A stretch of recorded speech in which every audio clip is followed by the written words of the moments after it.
Discuss a little bit about how we treat visitors during the cycling season. We get upwards of 1,000 people, 1,200 people during the season that stop by the headquarters. Talk a little bit about that. Well, a lot of the people coming here, they kind of think of us as a mecca, and they've ridden across the country looking forward to stopping here. And the place really is more than an office. We have a visitor lounge, we have a computer set up for people to use, we have ice cream, at times we've had cookies. These are all things that travel up and down the trail when people get here. Right, and then we have, we like to take their picture, a little Polaroid picture to hang up, and generally think of them as important guests. And I don't know how much of it, how much I've influenced that, but I remember when I was an enthusiastic member of American Youth Hostels, and I was involved in the local Columbus, Ohio group, and mostly in activities.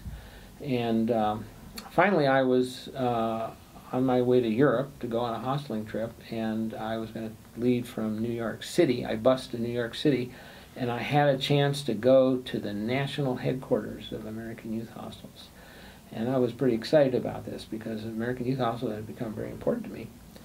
I had their address. I went to a building somewhere in Manhattan, and I went up to the 10th floor, and those elevator doors opened up, and I said, wow, here I am. And it was kind of my mecca at the time.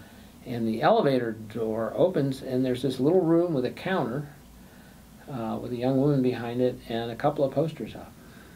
And that was pretty much it. That was it, huh? That was it. Not quite what you were expecting. No, and luckily I knew someone in the office, Bill Nelson, who's the one who ran their trips department. So I was able to ask for him. And then he took me in and he showed me around.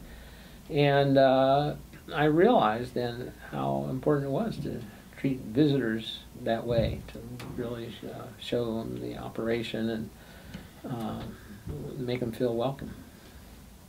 And then not only that, we take them throughout the entire headquarters, and then we've also restructured the east wing of the office where the main entrance is, and a lot of the consideration for that was as people come in, what they see and how they're greeted. So.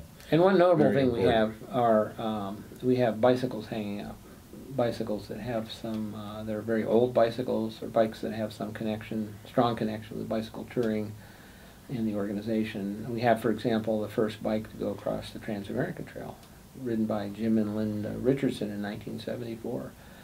And my wife's tandem. All right, and my wife's Hemisphere bike, the one that she rode from Alaska to Argentina. And we have Ian Heibel's bike that he rode from Norway to South Africa. And along with a lot of other photographs. So as you walk through the office, you're seeing more than just office. Right. And also the bike that Carla Majernik rode across country during Bike Centennial, who's still the director of our routes and mapping department. And we're always on the lookout for other bikes to hang up. We have no hang-ups. Not that we would admit to.